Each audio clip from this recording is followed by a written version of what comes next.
Oh, and And I there's feel like 100 people here, over 100 people now, just for you. just for my ego. Okay, great. Um, I'm an alcoholic. My name is Jane Griffin. Wow. I'm shaking. I'm shaking. And I parked my ego actually down in the bathroom because that's where I pray always before I speak. I ask God to please, when I open my mouth, have every word that comes out be His, which gives me anxiety because my ego is scrambling for, nope, you got to sound good. Nope, you got to do this. No, I got to do God's job tonight. And that is to share with you in a general way what I used to be like, what happened, and what I'm like now. My sobriety date is June 14th, 1989. And I used to be very impressed when I would hear people's sobriety date when it was long. And I assumed, I mean, if you were sober that long, I couldn't wait to hear every nugget of what you had to say because I wanted to be doing it myself. Well, that's not exactly my story. Born and raised in Michigan, alcoholic mom, just my sister and myself. My mom actually, this is always weird for me to say. My mom slept with my dad's best friend and broke up two families. And I was 4 or 5 at the time, and that man ended up dying. And then she married my last dad, who just passed away in August at 97 in Savannah, Georgia. And that's where my mom is now. She's 87, the same age as Alcoholics Anonymous, and she has alcoholic dementia. Half of her hippocampus has been eaten away by alcohol. And I have already had the last coherent conversation with my mom, but she does know who I am, and that's really great. So just a little bit about my qualification. I was raised in a volatile alpha female house. My sister took an opposite direction of me. She started smoking cigarettes at 8. I started drinking alcoholically at 10, and it was a lifesaver for me. I was so sensitive, like raw skin walking through the world. When I would go to school, if I would pass you in the hallway and say hello, and you didn't say hello back to me, I was devastated. I had no concept that maybe you had a bad day, or you got in trouble at home, or the little boy you liked didn't like you back. I had no concept. And I was, let's see, from 10 to 19, I drank as often as I could. My mom worked in the same school system that I was in. She was very well respected. And we were told, you don't talk about what goes on at home. We don't have problems. If I would get drunk and my homework didn't get done, a parent would do it for me. My mom told us that my dad left us and divorced us. I found out when I got sober at 28, my dad actually asked for full custody of both my sister and I, but I didn't know that. So when I was 19, my mom had gotten remarried for the 3rd time. And I was raised with the understanding of a higher power, God. And if the word God does not mesh with you, I've heard other people say good. I am not religious. The God of my understanding is a power greater than my mind. And I needed that because when I was 19, I started going to treatment centers. And I would memorize how it works. And I can't quote pages that much anymore, but I used to be able to quote pages, and I just wanted to sound good. I just wanted to fit in. And what would happen is I would get out of the treatment center and I thought, well, that's it, right? And they always recommended, no, you're going to go to Alcoholics Anonymous. And I would pop in occasionally. And the weird thing was, is you guys weren't giving me a one and done answer. There was no read this page, eat these foods, show up here, and you won't have to do any work and you'll just get sober. And I'd be like, okay, this is before we had cell phones. So I would get phone numbers from women on a piece of paper, stuff them in my pocket. I would go home and they would go directly in the trash. Why would I call, I'm 19, 20, 25 years old. Why would I call somebody 40, 45, ages I never thought I would get to, and say what? Hi, I need a friend? No, I was so scared of people. I would always say to myself, I'll figure it out. And how I figured it out was the idea would cross my mind to drink again, and I would. And I was a blackout drinker from 10 on, and I would do something hideous. I would get scared enough of the what could be the consequences of that, and that would scare me into being sober for a couple days, maybe a couple weeks. And the book talks about it very well. You know, I can't remember with, you know, I can't remember a day, a week, a month ago what happened to me when I drank. And when I'm uncomfortable, I need my medicine, and I needed to drink. And where I grew up in Michigan, well, all Michigan has tornadoes, so we have basements. And I had those little Sears mirrors, and I had 3 of them lined up against the wall. I had a microphone stand and I had a record player. And my 3 favorite bands when I was 11, 12, 13 years old were the Partridge Family, Steppenwolf, and Led Zeppelin 2. And in the mirror, all you mean kids at school, I would give concerts. I would drink as much booze as I could when I got home from school, right out of the bottle, latchkey kid, and I would go down in the basement, and I perfected the art of being able to look into the mirror without looking at my face. What I saw in the mirror were all you kids that were not nice to me, and I'm by myself, and I'm like, don't you wish you had been nice to me? I'm the girl up on the stage. I am popular. Yeah, by myself.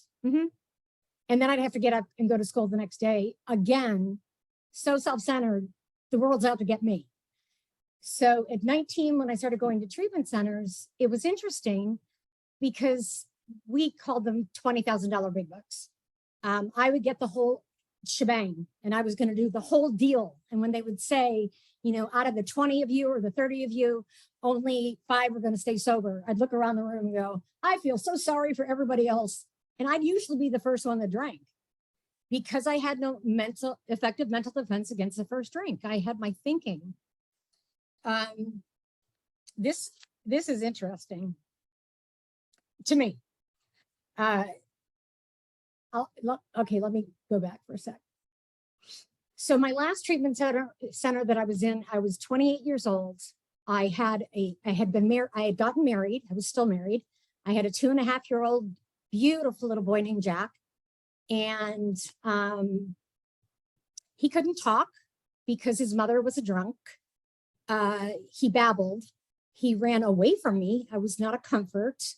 And I got I got driven by my soon-to-be ex-husband after I was arrested for felony hit and run drunk driving. I had sent a 9-year-old little girl to the hospital. And still that wasn't the thing for me. I went to this treatment center, and there were a group of women here in Marin County where I got sober that were really serious about staying sober, and we got bussed out to meetings. So I met a lot of these women, and I was at a beginner's meeting one night, and the secretary would call on you if you were new. And they just called out my name and said, do you have a question? I said, well, yeah, I keep hearing people talk about what's the difference between doing God's will and my will. And someone answered the question. They said, your will, you will come up with and think of yourself. God's will, you'll probably get on your knees and say, God, whatever your will is for me, let me know what it is and I'll do it. So I'm 28, I'm in this treatment center, and they said, you're not going to stay sober unless you go door to door long-term treatment. I'm thinking, don't they know who I am? I'm not going to need that. But I had asked the question that Friday before, and I was willing to follow directions. So I called the local Marin Services for Women, and I said, yes, I'm in Ross Hospital, alcohol treatment place. And they're telling me I need to go door to door. And they said, we're really sorry, but we're not going to have an opening of bed for a couple of weeks. And I was excited inside, but I was also happy that I actually was honest and asked the question. So what ended up happening is one of the gals that was at the meetings that I was going to, I called her up, and it was a 21 to 28 day program. And I said, at 21 days, well, I'm done. I'm going to go. And they called like a floor meeting and said, you might need the extra week. I don't know, but with your history, maybe that's a good idea. So I called Lisa, who ended up being my first sponsor. And I said, Lisa, they want me to stay for another week. She said, well, Jane, do you know what it takes to stay sober? And I, of course, lied and said, yes. She said, great, pack your stuff up and I'll pick you up in the parking lot in half an hour. Okay, greatest thing she could ever say to me. I was struck with deer in the headlights fear. And I called her back and I said, I think I'm going to stay to get my money's worth for the last week. You know, no harm, no foul. I'll just stay. And she said, okay, that's fine. And so when I got out of treatment, there were a couple different people that I wanted to ask to be my sponsor. One had a wonderful Mercedes Benz and a gorgeous boyfriend. And they said, look for somebody that has something that you want. And that's what I wanted. Good looking boyfriend and a nice car. They said, yeah, that's not exactly what we mean. We're talking about maybe somebody who's walking through the world, dealing with their alcoholism in a way that you don't know how to do. And Lisa ended up being that person. And she had these really long eyelashes. And she did come to the treatment center after my 28 days. And she looked up at me and through the eyelashes and said, you're probably not going to stay sober. Based on your past experience, you're a know-it-all. Here's 3 things I don't want to hear coming out of your mouth. I know. Yeah, but, and you don't understand. She said, that's the newcomer go-tos because we all think that we're unique. I thought I was unique. She scared me. She was a little younger than me. She was 2.5 years sober, but she also had a 2.5, 3-year-old. My son was 2.5. And that seemed like a good match to me. So she handed me a meeting schedule. She said, here's the 9 meetings that you're going to a week. We go to 2 on Friday and on Sunday, and we go to coffee on these nights, and you're going to sit between 2 sober women. You don't get to pick where you sit. I have absolutely no interest in what you have to say because clearly you've been trying to get sober for a decade, hasn't worked, so not really interested. But she was saying these things nicely. And she said, and I wanted to dive in and do this thing immediately.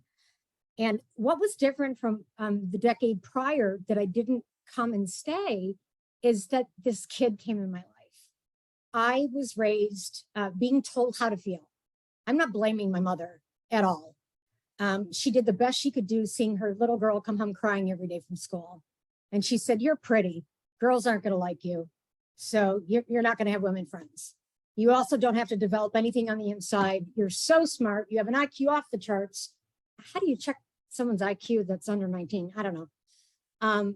She said, so you're not going to have to worry about a future, but don't ever rely on a man.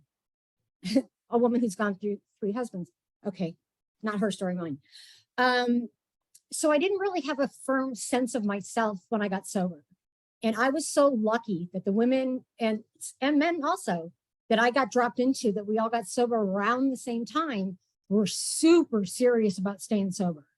And I had a God coming into AA, and I had heard the steps. I had actually gotten up to the 4th step at one point with a 5-gallon bottle of Gallo wine because somebody gave me the Hazelden 4th step, and they started asking me questions about my childhood, and I needed to drink through answering those questions because it was too much. I think I made it to page 3 and said, I can't do this. So I was really grateful that Lisa said, no, we worked the steps out of the big book of Alcoholics Anonymous. It's a design for living. It's not a, pick and choose type of thing. And okay, to be perfectly honest, Jack, my son, was the primary reason I came and stayed. Then I heard a guy named Victor, 2.5 years sober as long as my sponsor was. And I thought, oh my God, here's my next prisoner. Oh my God, he's wonderful. I can't believe it. Lisa said, Victor doesn't date women who haven't worked the steps. I said, I don't need any more motivation than that. I'm on it. And I did my steps. I was on my 12th step by the time I was 4 months sober. And then I'm trying to wear this guy down who's saying, yeah, in the first year, it's really recommended. And I'm like, oh no, but I have all these spiritual ideas and I'm lying out of both sides of my mouth. I'm just saying whatever I have to say to get this guy to date me and talk him into it eventually. And then I proceed to be a newcomer and break up with him, on, off, on, off, on, off. But the most interesting thing happened.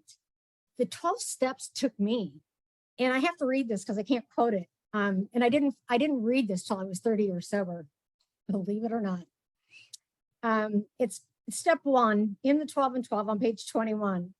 We know that little good can come to any alcoholic. I put it in first person who joins AA unless I first accept my devastating weakness and all its consequences. I had to ask somebody what my devastating weakness was at 30 years sober. And they said, it's up here, sister. It's your thinking. It's called alcoholism. And I'm like, but how it works says, remember that we deal with alcohol. Cunning, baffling, powerful. I don't drink alcohol anymore. So isn't this whole thing about not drinking anymore? Okay, that question went in my head, never came out of my mouth. So if you're new, there are two parts to the first step. Actually, there's three, but I'm just going to focus on the two. I knew I was an alcoholic a decade before I got sober. The second, there's an M dash for a reason. It's two-part. I thought it said, my life is unmanageable when I drink. That's not in the print. It says my life is unmanageable. But I only equated my life being unmanageable to alcohol. And my sponsor did say something else that it also took me 30 years to understand what she meant, because I took it as a compliment at the time. She said, I'm not going to get drunk over how fast you work the steps. You're the one who has to understand what they mean. You're the one who has to take them. You're the one who has to apply them in your life and live by them. Okay, in one ear and out the other.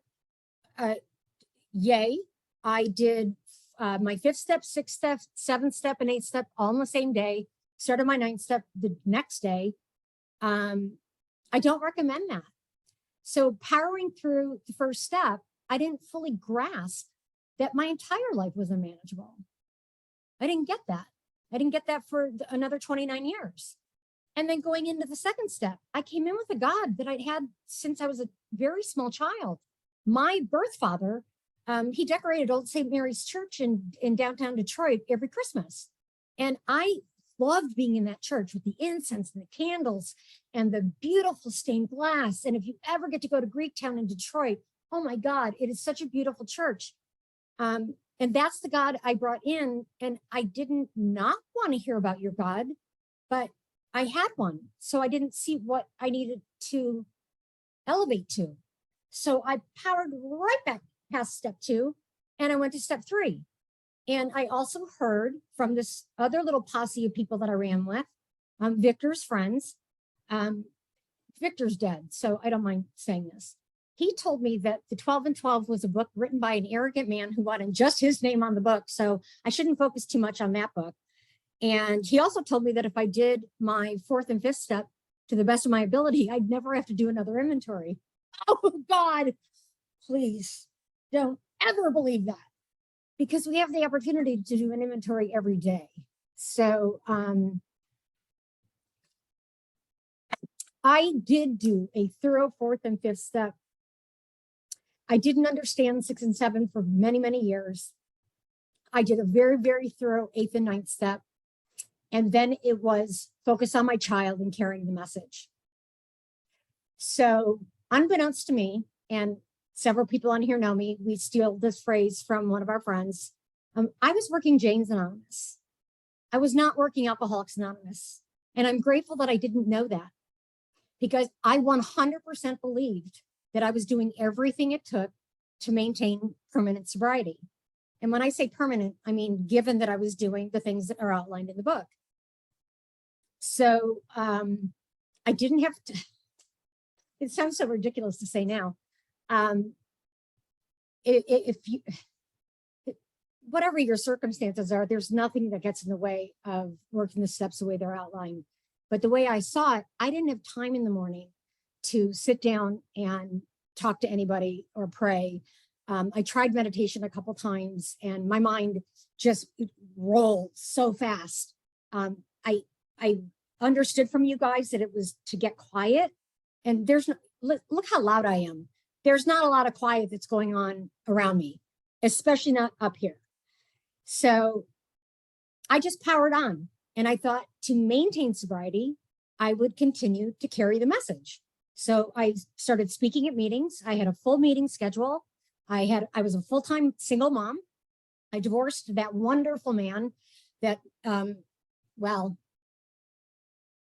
my ex-husband Archie and his wife Janet have been married for over 30 years. I go to their house every year for Thanksgiving. They have 2 boys. They think I'm their aunt. we're a big blended family. One of the greatest gifts God ever gave me is I had no animosity towards this man. And I knew that I did not know how to love somebody. And I got the nerve up to tell him. And I got to make amends to him, and he got to be with his soulmate. So I didn't make an enemy out of my ex-husband. I got to stay in the same county so my son could have both parents. We shared custody back and forth. And I just powered on with my life. And then around 22 years sober, I had found out that I had dysdegenerative disease, and I started having spine surgeries. And here's something that I really want the newcomers to hear, even maybe if you're not new. I was in a routine. I was in a routine that was working for me, where I was around you guys constantly. So the trajectory of my life was going in the right direction. But at around 18 to 20 years, people that I was sponsoring, people that I got sober with, were passing me by. They were getting married or remarried. They were having families. They were going back to school. They were moving cross country. They were having wonderful, things happen in their life. And my life wasn't changing. And when you have spine surgery, you end up flat on your back. And I had 2009, 2011, disc fusion in my low back, and then 2 in my neck. And I was flat on my back, and my routine, unbeknownst to me, went right out the window. There was no, I always did prayer. And my prayer was, and I was told, throw your keys under the bed if you can't remember to get on your knees in the morning. And I was to ask God to keep me clean and sober that day. That was the totality of my prayers, unless I was in trouble. And at the end of the day, it was to get on my knees and say, thank you, God, for keeping me clean and sober. If I screwed anybody over today, please bring it to the forefront of my mind, and I will take care of it tomorrow. That was my retirement night. Didn't want to look in the book. It's not that I didn't want to. I was such a know-it-all. I thought that I already knew what was on the page. And somewhere along there, my parents helped me buy a house here in Marin County. I got a 6-figure paying job without a college education. And I stopped giving credit to God and started telling you, look at what I'm making out of my life. And so when I started having these spine surgeries, I didn't know that the disease of alcoholism took over. And the enemy was a party of one. It was me, and it attacked. And I became, at 22 to 29 years sober, a victim again, a blamer. I was restless, irritable, and discontent, and it didn't happen overnight. I didn't really see my foot slide off the beam. I didn't see the other foot slide off the beam until I was going to maybe 1 or 2 meetings a week, at obscure meetings where I was not seeing people that knew me. My best friend that I got sober with, her birthday was a month after mine, so I would wait until July to get my chip. And she came over right before our 18th year to go get our chips. And she said, I've been drinking for the first 12 years that I was sober. So I have 5 years. And she was my only friend. And the reason for that was I was so afraid. My mom kind of had it set up that she separated my sister and I, so we didn't have each other to confide in. And I wasn't allowed to talk to other kids, because half the kids that fed into my high school all had my mom as their vice principal or counselor, and they worshiped her. She is a wonderful, generous, loving human being until she drinks. She did tell me about 10 years ago, I wish I had killed you in high school when I had the chance. She said it drunk. I asked her the next day, do you remember what you said to me last night? And she said no. And I told her, and I said, does it scare you that you don't remember what you say when you're drinking? And she said no. I said, oh, okay. And I was back in Georgia because I was taking care of my parents. And when I went back, I think I had about 25 years sober, and I didn't think I needed to tell anyone. Don't you, by the time you're 25 years sober, you can do it by yourself, right? I don't need other people. I don't need to be reminded that there's a God in my life, and I better, be connecting with that God and treating my alcoholism in the day that I'm in. I don't even know yet that alcoholism needs to be treated daily. I thought my problem was alcohol, and alcohol's liquid in a bottle. And my argument isn't with liquid in a bottle. And I started to have arguments in my head with you, with how you drive, with how you talk. I can read your mind. You know, alcoholism is a disease of perception. If you didn't smile at me, I had a story going in my head. There's a gal, KG gal. She's an older woman, and I love the story she tells about being in the shower, having arguments. That was me. I'd be arguing with you in the shower. I'm there by myself, but I can have a half an hour conversation about what you did to me and what you were going to get in return and how I was going to punish you and how you're going to regret that you were not nice to me. And the greatest gift that God gave me. Okay, no, got to retract that. I've lost track of the gifts that God has given me. First of all, it was pointed out to me because I felt so much shame. Right before we went down into COVID, I was diagnosed with cancer. And it was the first time I let anybody come into my house. They were going to set up a computer with Hangouts or something to do meetings. And I'm like, I don't ask people for help. I don't let anyone inside. Please don't get to know me. You will find out that I'm empty and I don't really have a good personality. I'm not a nice person. Keep your distance. That's why you have one friend at a time. The problem with that is you need a support group. I need, God, myself, and another human being to actually make sense out of what's on the written page, because self cannot reveal self to self. And I didn't learn that until I was 30 years sober. So in February, I was diagnosed with cancer. And by March, we're all on Zoom, online. I guess Zoom is a brand. So we're all online doing meetings. Then I'm exposed to meetings that are not like the meetings where I got sober, where people are talking about practicing the presence of God. And they're talking about how am I treating my alcoholism in the day that I'm in? And what does this thing mean? Self cannot reveal self to self.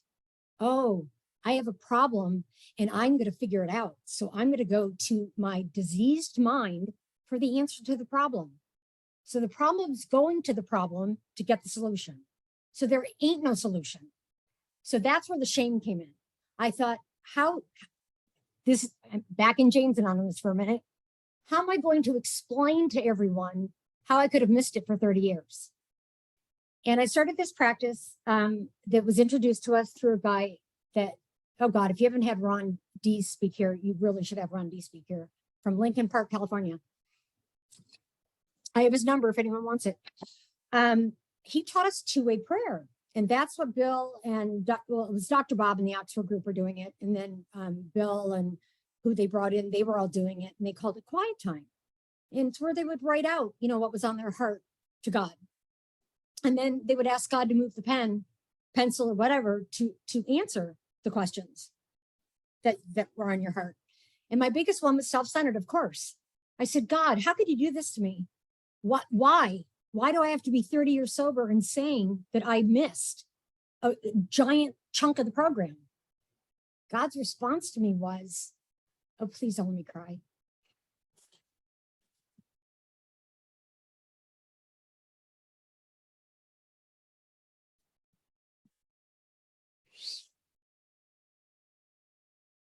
God's response was, we literally need an example of every level of what you can do correctly and incorrectly in Alcoholics Anonymous.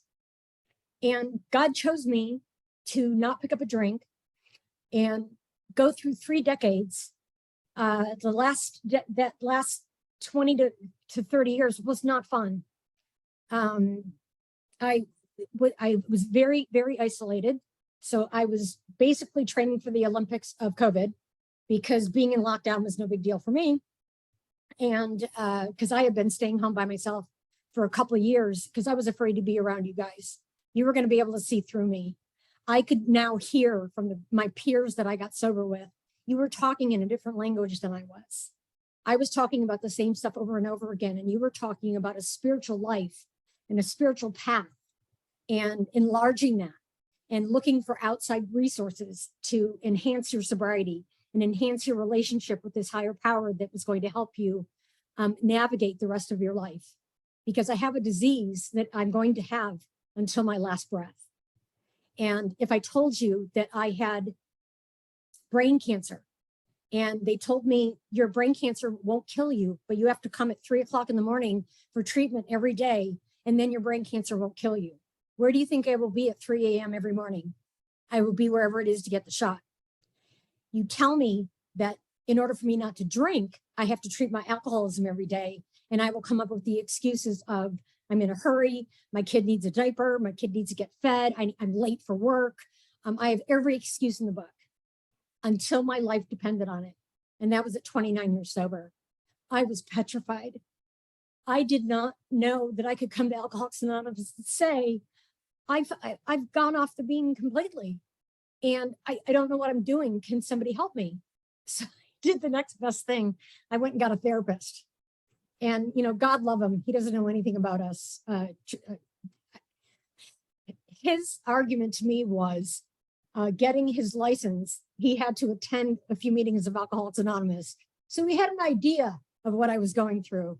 I'm like, okay, Rick, whatever you say. And he said, when do you remember being happily and usefully whole to your fellow human beings? I said, when I was participating fully in my life in sobriety, when I was going to meetings, when I was helping others, when I saw, you know, the dead eyes of another woman that we would talk about, you know, you're not alone, and the disease centers in your mind, and your mind is going to tell you that you can't make it from day 1 to day 2 without picking up a drink. And I watched the light go on in that woman's eyes. That is a gift that you should not miss. That is the joy of my life today.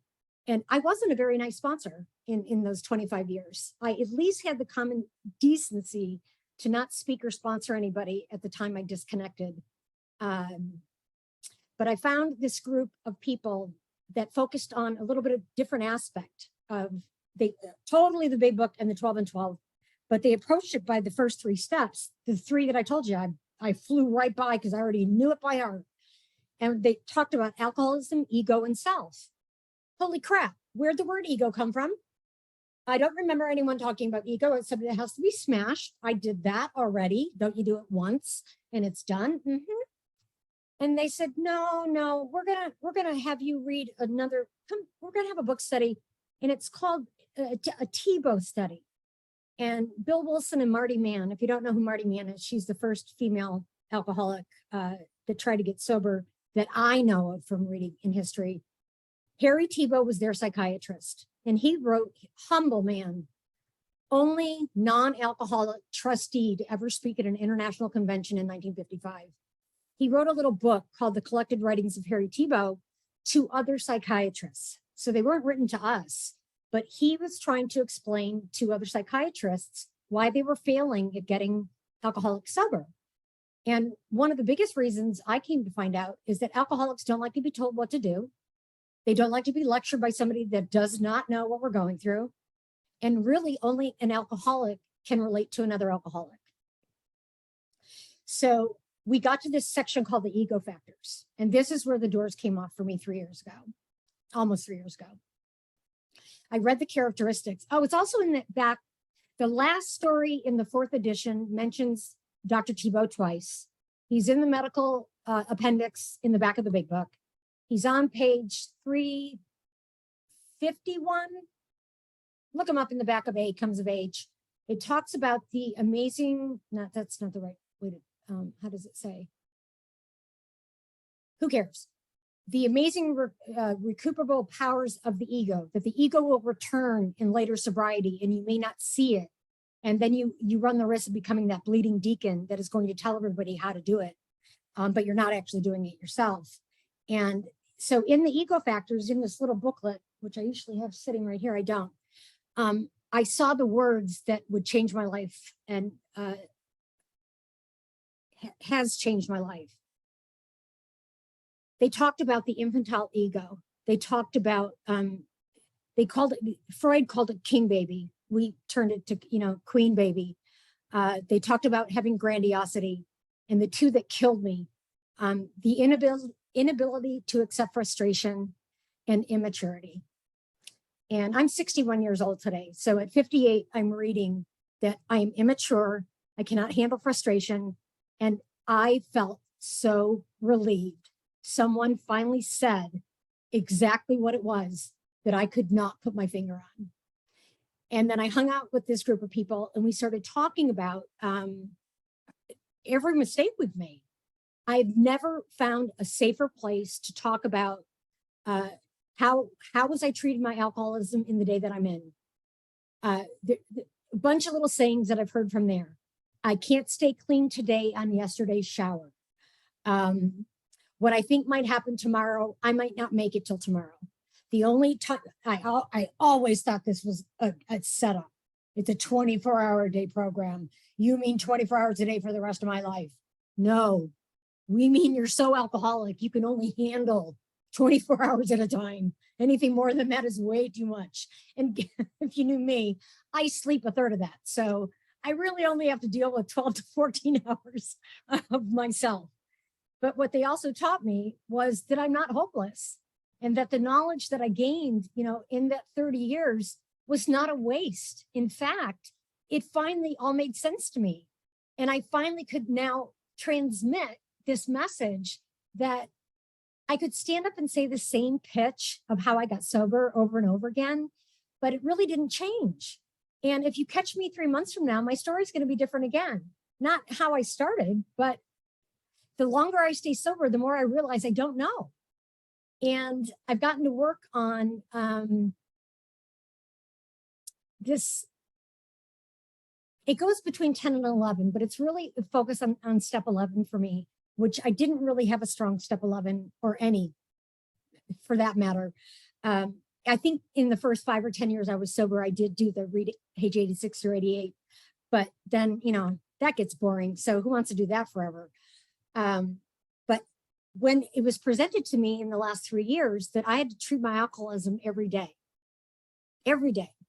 and I had to do it first thing in the morning because my ego is the thing that's doing push-ups all night long. My ego is waiting to pounce and tell me how screwed up you're going to be, and I'm going to have to put you in your place, how messed up the world's going to be and difficult for me to have to deal with. And I needed to insert God in there immediately. So before I get up and make coffee, before I do anything else, I actually out loud, because I live alone, have for 33 years, except when my son lived with me, I say, good morning, God. And then I go into 86 through 88, and then I do my prayers, and then I do meditation, and then I do a little bit of writing. And I have 2 minutes and 30 seconds left. I never thought 3 years ago that I would ever want what I had, nor did I think that anybody else would ever want what I had again. And I have a little bevy of women that had the exact same problem as me and heard me say, I was 30 years sober before I knew what my devastating weakness was. I had stopped working all parts of the program. I was not following the big book as it's outlined. Therefore, I was not getting the results that other people were getting that were doing that. And they said, oh my God, we're doing the same thing. Can you tell us what you did? Because you're not a bitch anymore. And you don't talk down to people. And I heard the speaker share my favorite paragraph in the book, and it's on page 100. And it is the first full paragraph. It says, I'm going to read it in first person again. Both me and the new person must walk day by day in the path of spiritual progress. And what that means to me is, well, let me finish. If I persist, remarkable things will happen. If you persist, remarkable things will happen. Follow the dictates of a higher power, and you'll presently live in a new and wonderful world, no matter what your personal circumstances.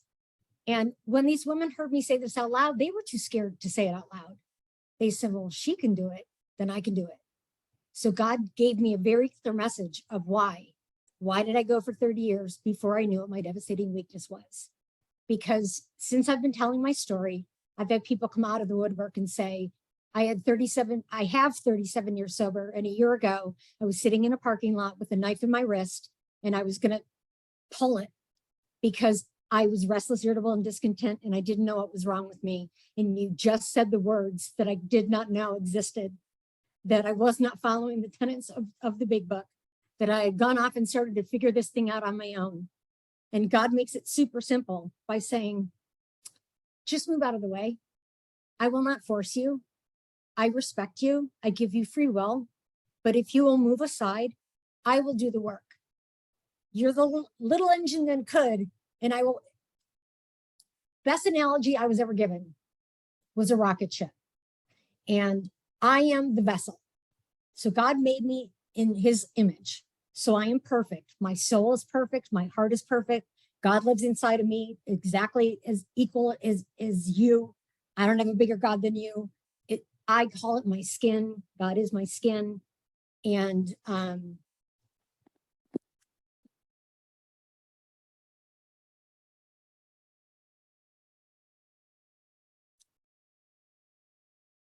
I'm sorry, God's talking to me right now.